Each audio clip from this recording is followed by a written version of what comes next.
గంజాయిని స్వాధీనం చేసుకున్నారు. సమాచారం అందటంతో రంగంలోకి దిగిన పోలీసులు ట్రాలీ బ్యాగ్లలో గంజాయిని తరలిస్తున్న ఇద్దరు మహిళలను అరెస్ట్ చేశారు.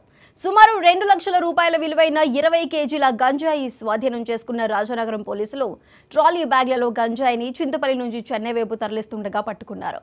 కేసు నమోదు చేసి దర్యాప్తు చేస్తున్నట్లు పోలీసులు తెలిపారు.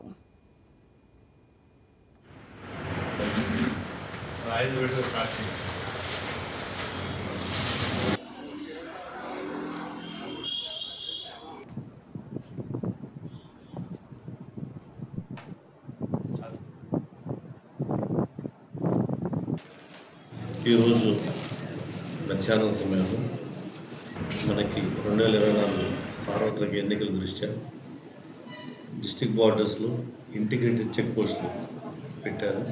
ఈ తనిఖీల నిమిత్తం మనకి రావణ సమాచారం మేరకు ఏదైతే ఈ బస్సెస్లో ఈ ఆటోస్లో ఈ గాంజాయి ఇట్లా వస్తుందని నమ్మకం సమాచారం మేరకు మన డిప్యూటీ తహసీల్దార్ గారు, మన ఎస్ఐ మనోహర్ గారు, మన సిబ్బంది చెక్ పోస్ట్ చెక్ చేస్తుంటే ఒక ఇద్దరు లేడీస్ ట్రాలీ బ్యాగ్స్తో దిగిపోయి వెహికల్ చెక్ చేస్తుంటే ఆగినప్పుడు వాళ్ళని దిగిపోయి వెనకాల నడుచుకుంటూ వెళ్ళిపోతుంటే మన వాళ్ళు అనుమానం వచ్చి వాళ్ళు ఇక్కడ ఉమెన్ కంపోనెంట్స్ కూడా ఉన్నారు సిబ్బంది.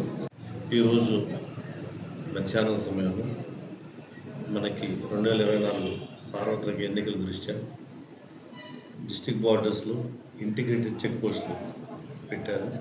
ఈ తనిఖీల నిమిత్తం మనకి రావణ సమాచారం మేరకు ఏదైతే ఈ బస్సెస్లో ఈ ఆటోస్లో ఈ గాంజాయి ఇట్లా వస్తుందని నమ్మకం సమాచారం మేరకు మన డిప్యూటీ తహసీల్దార్ గారు, మన ఎస్ఐ మనోహర్ గారు, మన సిబ్బంది చెక్ పోస్ట్ చెక్ చేస్తుంటే ఒక ఇద్దరు లేడీస్ ట్రాలీ బ్యాగ్స్తో దిగిపోయి వెహికల్ చెక్ చేస్తుంటే ఆగినప్పుడు వాళ్ళని దిగిపోయి వెనకాల నడుచుకుంటూ వెళ్ళిపోతుంటే మన వాళ్ళు అనుమానం వచ్చి వాళ్ళు ఇక్కడ ఉమెన్ కంపోనెంట్స్ కూడా ఉన్నారు సిబ్బంది.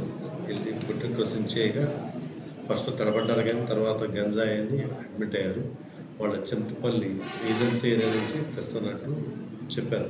ప్రైమరీ వాళ్ళు చెప్పడం అక్కడి నుంచి చెన్నైకి పట్టుకెళ్ళి అక్కడ ఎవరో ఒక ఆయన ఉంటారు, ఆయనకి ఇవ్వాలి అని చెప్పారు. దాని మీద మేయర్స్ రిపోర్ట్ రాసి ఎన్డీపీఎస్ నామ్స్ ప్రకారంగా వాళ్ళని ఉమెన్ కంపోనెంట్స్, ఉమెన్ పోలీస్ సహాయ సంఘాలను అలాగే జిఎంఎస్ సహాయంతో వారిని